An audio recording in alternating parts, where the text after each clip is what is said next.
vibes.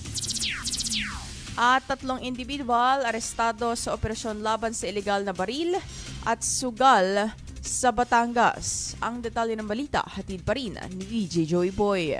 GV Balita Express. 3 individual ang nasa kustodiya na ngayon ng Rosario Municipal Police Station matapos ang isinagawang operasyon sa Barangay Kahigam, Rosario, Batangas noong Hunyo 25. Ayon sa ulat ng Rosario PNP, ikinasa ng kanilang intelligence operatives ang operasyon bandang alas 5 ng hapon matapos makatanggap ng impormasyon tungkol sa iligal na aktibidad sa nasabing lugar. Sa naturang pagsalakay, nasamsam ng mga otoridad ang isang hindi lisensyadong kalibre 45 na pistol mula sa isa sa mga sospek.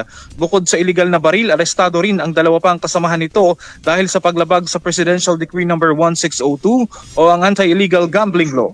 Ipinaalam na ng mga otoridad sa 3 sospek ang kanilang karapatan alinsunod sa Republic Act 7438 at kasalukuyan ang inihahanda ang pagsasampa ng mga kaukulang kaso laban sa kanya.